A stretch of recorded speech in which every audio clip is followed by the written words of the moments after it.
My name is Tom Wagner. I'm the current District Rotary Foundation Chair for District 6980. And my partner in fun tonight is Alfred Current, of course, the DRFC for District 6960.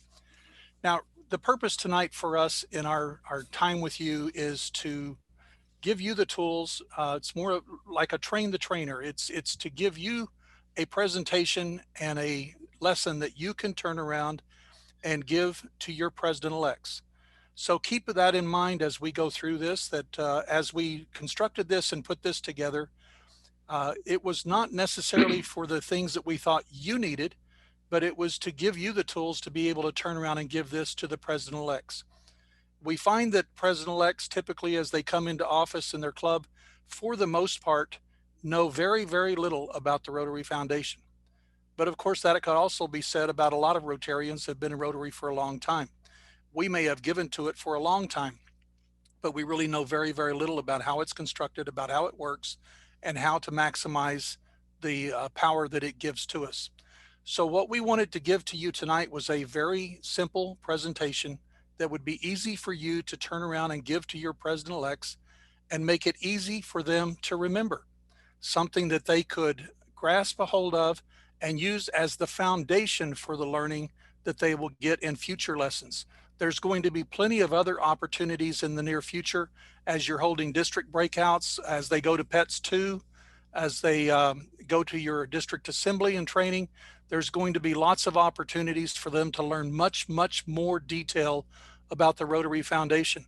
Our purpose here tonight is to give them that little bit of a taste of it, that basis and the foundation that the foundation for the foundation. There you go. To have them a little something they can build on in future lessons. So that being said, we are going to give you a short presentation. You will have access to these slides later that you can use them yourself, and you can use this to teach your president-elects. Foundation basics. It's as easy as 7, 3, 2. Now, we could not make this any more simple than to say that this lesson is brought to you by the numbers 7, 3, and 2. Easy to remember, correct? Just remember those three numbers and you will have a good basis for the Rotary Foundation. So let's go through them. The number 7 areas of focus. Now, an area of focus is a target. It's an area of concern. It's something that we work on and something that we strive to achieve. In our Rotary Foundation, they have 7 areas of focus. And what they ask us to do is to make sure that anything that we want to do using the funding from the Rotary Foundation, that we make sure that it applies to one of these 7 areas of focus. So remember the number 7. We will go through all of them. The first one is peace building and conflict prevention. So they want us to focus on things that promote peace and reduce conflict in the world. Disease prevention and treatment. Projects like this would be things that provide health care and treatment for people around the world or even locally to help reduce the disease. And of course, right now, that's a big thing in our society right now, this disease prevention. Water, sanitation, and hygiene. I would imagine probably the most of the grants that we do in the Rotary Foundation fit into this category. It's a very popular category because it's a very needed service around the world. Water, sanitation, and hygiene. Maternal and child health. We do a lot of things with that, but probably not enough. We probably need to do more grants that way. Basic education and literacy. Literacy has always been one of our champion causes. So it's only appropriate that it would be one of our areas of focus. Community economic development.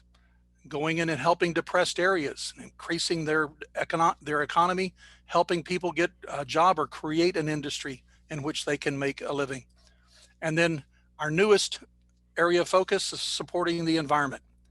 So again, the Rotary Foundation wants us to make sure that everything we do in our Rotary Foundation is aligned with one of these 7 areas of focus. Now, your first homework assignment will be to find something that does not align with one of those 7 areas of focus. Because quite honestly, if you look at that, they've pretty much covered everything that we would want to do. They've pretty much got everything in there But just remember the number 7 and the 7 areas of focus of the Rotary Foundation. That brings us to number 3. The number 3 represents the 3 different funds that accept contributions to the Rotary Foundation. Now, there's probably 1,000 different ways to give money to the Rotary Foundation. And as I've said before, if you want it to be 1,001, I promise you, if you can come up with enough money, the Rotary Foundation will find a new way for you to give that money to us, because we are in the business of accepting contributions, and we will take anything you have. You know, you can actually give property to the Rotary Foundation. You can give stocks and bonds and certificates to the Rotary Foundation.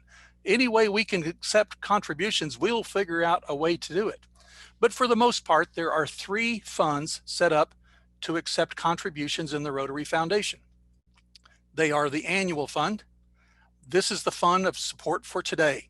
The things we're doing in the foundation today, the grants that we apply for and use this year in our Rotary year, they will come through the annual fund.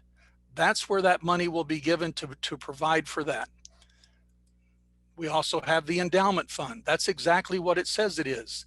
It's an endowment. It's money that we give to the Rotary Foundation, and it's kept permanently. The money is never spent. Only the spendable earnings that come off of that money are rolled into the annual fund every year, and then are made available to districts to use to fund their grants and projects. And then Polio Plus. The third fund is Polio Plus. Of course, Polio Plus is our signature project in Rotary.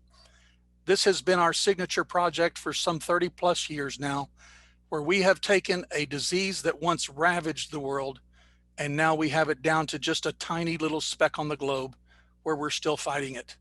Our attempts at ending the disease have been severely hampered this year because of the COVID-19 pandemic, but we're still at it. They're still working.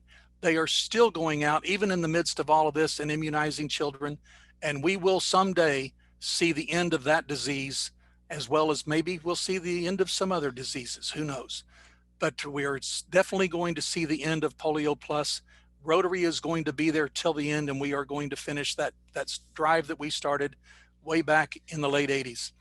So those are the 3 funds set up in the Rotary Foundation to accept contributions: annual fund, endowment fund, Polio Plus fund. So we've got the 7, we've got the 3, now the 2. There are 2 ways to receive funds from the Rotary Foundation. These 2 get very confusing sometimes to people. They get them mixed up, and it's very easy to get them turned around in your head. So just take it real simple and don't make it any more difficult than it has to be. There are district grants. They are called district grants because they are administered by volunteers in your district. Then there are global grants. Global grants are administered by paid staff at our headquarters in Evanston, Illinois. That's the big difference between those 2 grants. Now, there's a lot of other differences that we will go over a little bit later in this presentation and describe them to you in a little bit more detail. But for now, just remember, there's 2 basic ways to receive money from our Rotary Foundation, and that's through a district grant or a global grant. Okay, so that's the numbers 7, 3, and 2. 7 areas of focus, 3 main funds to accept contributions, 2 ways to receive money from the Rotary Foundation. Just remember those numbers, and you're halfway home in your education on the Rotary Foundation. Now, I've left the really difficult portion of this to my friend Alfred. He's going to talk to you about recognitions in the Rotary Foundation. Good luck, Alfred. Awesome. Hey, thank you, Tom. I appreciate that very much. It's just been a pleasure and a privilege to put this together with you, and thank you so much. And good evening. My name is Alfred Current. I'm a 3rd-generation Rotarian, originally from Gastonia, North Carolina. I've been a member of the Rotary Club of Inglewood since April of 2013. It is my privilege and honor to serve District 6960 as this District Rotary Foundation Chair. And it's a pleasure to be with you tonight as you begin your journey in district leadership. Let me introduce you to some visible signs of commitment to the Rotary Foundation that you may see on the clothing of Rotarians throughout the district. The medallion you see honors the memory of our founder, Paul Harris. The Paul Harris recognition began in 1957 for donors who contributed $1,000 or more to the Rotary Foundation. A Rotarian's generous contribution is the fuel that helps doing good in the world. The three recognitions are the first, the past, present, and there's also future. So there are three types of recognition for contributions to the Rotary Foundation. So let me explain. There's a Paul Harris Fellow, there's a major donor recognition, and there's Arch Clump Society recognition. A Paul Harris Fellow pin recognizes a Rotarian that has given $1,000 to the Rotary Foundation. For each dollar given to the Rotary Foundation, a point is also awarded to the donor. Now, I'm going to get back to that in a few minutes when I talk about another level, but it's possible that a Rotarian is wearing a pin that is presented to him or her by virtue of 1,000 points. So please remember, it's cash donations to the Rotary Foundation that fuels the do-goodery engine. When you see a pin with multiple stones, remember that that pin represents the first $1,000, and each stone thereafter is an additional 1,000. The sapphires come first, followed by the rubies. A Rotarian becomes a major donor after giving a cumulative $10,000 to the Rotary Foundation. The first pin is called a major donor level 1 and continues from there on. An AKS pin, it memorializes past Rotary International President Arch Clump. So, with the stroke of a pen, everybody see the pen? With the stroke of a pen for $250,000, you can join a very elite group of Rotarians. And as you can see, there are multiple levels here as well.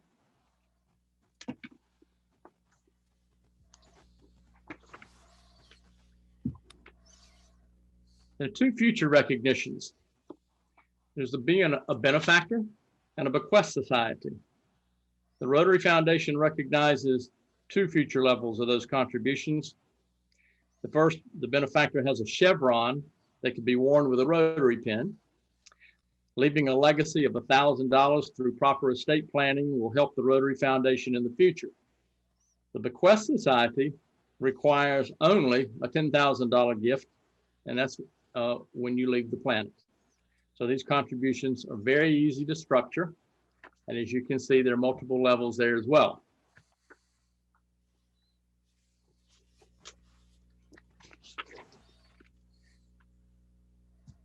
The now recognition. We're going to talk about the now recognition, and that's really what I want to help you understand tonight. It's the get her done strategy. Y'all know about get her done? That's a North Carolina kind of thing, get her done. And it is probably one of the single most significant thing that you as an incoming AG can help in your particular areas with your club president-elects and your foundation chairs. And so I'm going to go off script just a little bit to talk about that. I mentioned a minute ago, it's possible to become a Paul Harris Fellow. And what you get for that is a pin. And you might have gotten that pin 10 years ago. And that's all the money that you ever gave. And in some situations, people are wearing those pins and they got it because somebody gave and donated some points. That's all good. It's a good foundation. This is a foundation about foundation. And so what I want you to understand, however, is the way that you can help grow the Rotary Foundation and with your foundation giving is to encourage what we now know is the Paul Harris Society. And what that is when a Rotarian makes a commitment to give $1,000 per year. That's the now recognition. You're getting it done now. You're getting it done every year. And for that recognition, We demonstrate that with a chevron. There's a pin and there's a chevron for that. I think, and there's also a, when we do a proper recognition for those who are making that commitment up and beyond just $1,000 some time ago, get a certificate. You can put it in your office, put it in your home. You can show that. And it's a conversation piece to be proud of that you can share with people. You know, and I tell you, it's really not about the money.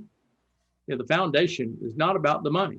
And what you guys probably heard is presidents and everywhere you go, hey, we've got to raise money for the foundation. But what we want to share with you in those 7 areas of focus is what the money does. And that's why it's important. It's what the money does. And when you can go out here and create a clean environment, you can save children, you can save mothers going through childbirth, you can teach people how to read, they can become then faith-based, they understand how to vote. You know, there's so much good. It's what the money does. And this is evidenced by what a Paul Harris Society commitment is. And now let me tell you how easy it is. Remember when we talk about this pen? If you can't do $250,000, you can do $85 per month on a Rotary Direct. All you got to do, check the box, foundation. We'll be glad to help you and teach your president-elects how to do that. And then they can then in turn teach their Rotarians in their club how to do that. So Rotary Direct, $85 per month. Now let's do the math on that. If we've got over 20 in District 6960, over 2,200 Rotarians, and if each of those were to do $1,000 each a year, think of what the magnitude of what that would do for our Rotary Foundation. Be incredible. So we've got maybe, I don't know, 125, 130 Paul Harris Society members. So we've got a lot of room to grow. So we've got a lot of education. So when we teach people the why, they'll figure out how to do it. If you can get that burning desire as to how to do that.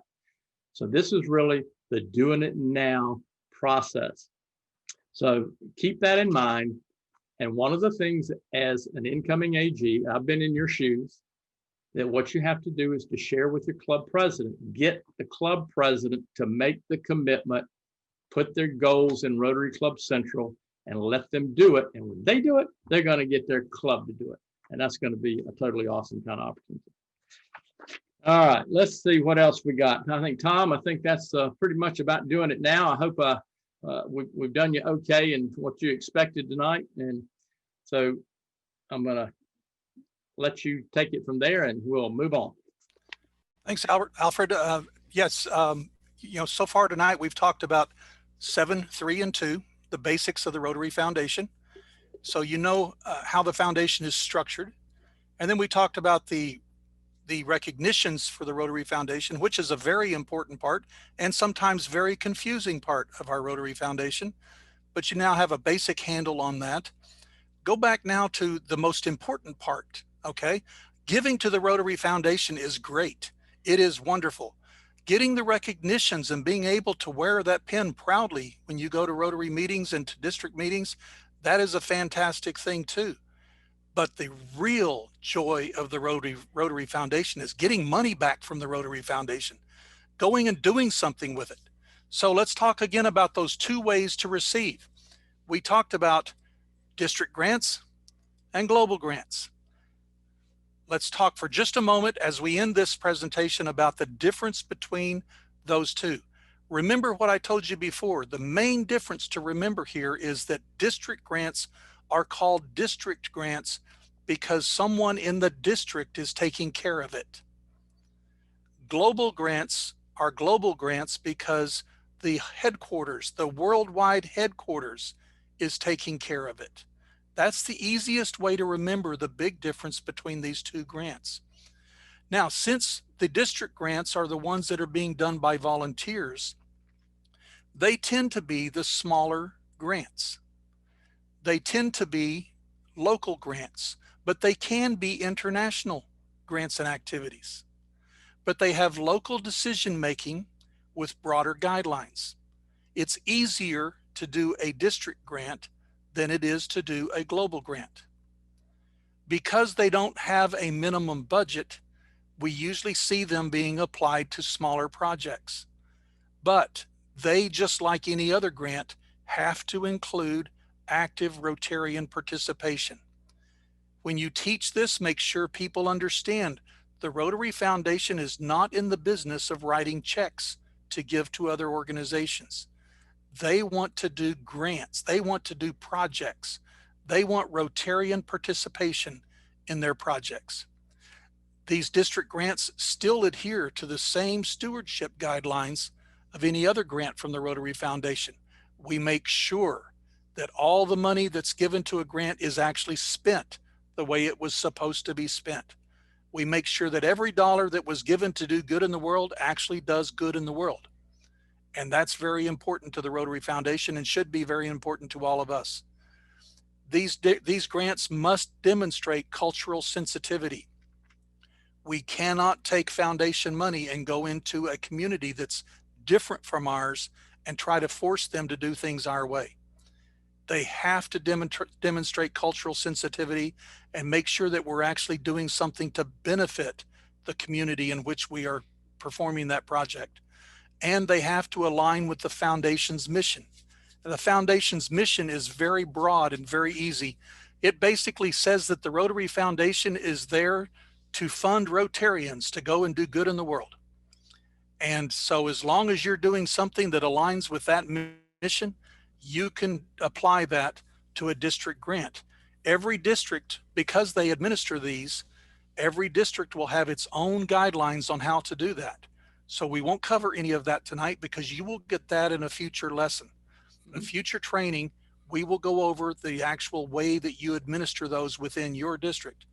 But just remember that a district grant, you're going to be talking to someone in the district. Alfred, you want to talk about global grants? Thank you, Tom. Global grants have a threshold of $30,000 to begin in a grant. And it's all predicated, as Tom mentioned, the 7 areas of focus and to experience the cultural sensitivity in a given community. And the first thing when you are talking global grants with your clubs is that it's going to require a community assessment. Okay.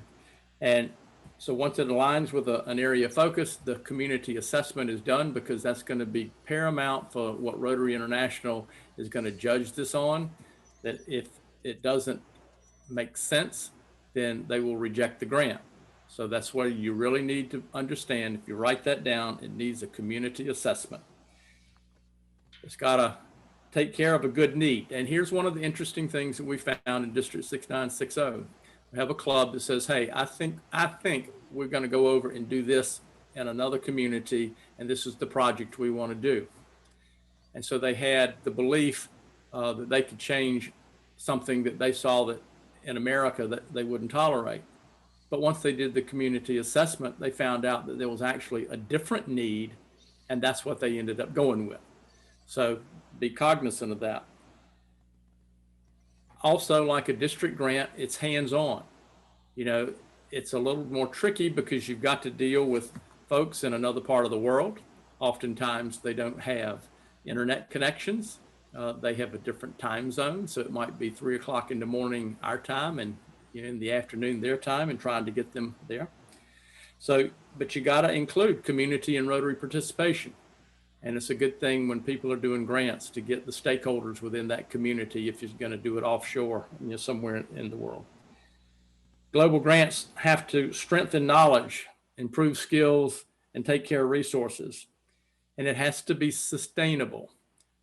This is one of the things that the Rotary Foundation looks at. They don't want you to just go build a water well, stick a pipe in the ground and walk away from it and come back on 2 years later and it doesn't work. It has to be sustainable, and you have to have some buy-in from the community that you're going to do your global grant.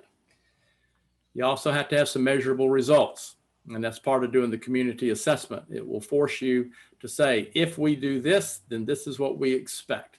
And then you can measure it from point A to point B and to see if you're having that success. And let me also throw out a word of caution when you have your clubs that are out here doing global grants.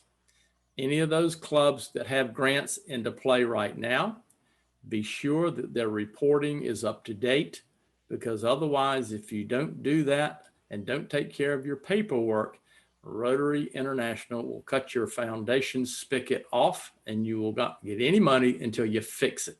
So just be aware when the planning process that the committees that you get involved in doing global grants, that you've got enough to sustain it and keep it going on. So I think with that said, global grants are fun. There's a lot of more information. It's kind of like drinking out of a fire hose. I've been playing with this now for over a year and a half, and I know about this much. And so we're here to help, but we know where to go find the answers. So let us know anywhere we can help. And the nice thing about this collaborative effort between districts is, we've just expanded the resource pool. We've just doubled our capacity and what we can do. And working together, I mean, who would think? And you stop and think about a global initiative that over 35 years ago, when somebody said, we're going to go to the Philippines and we're going to inoculate over 6 million children, and we're going to take it from there and eradicate polio from the planet. And here we are with maybe less than 100 cases in 2 endemic countries, Afghanistan and Pakistan, and we're almost done. So we are this close.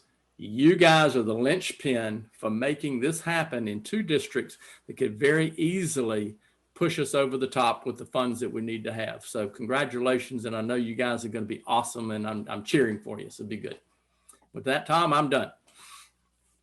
Ladies and gentlemen, thanks for giving us the opportunity to talk to you tonight. There's our email addresses. If you have any questions, have any concerns, we'll be available to you all the time. You'll find us in your DACTB, just look us up, or in your district directory if you have that. Or just you'll have these slides later on as an assistant governor.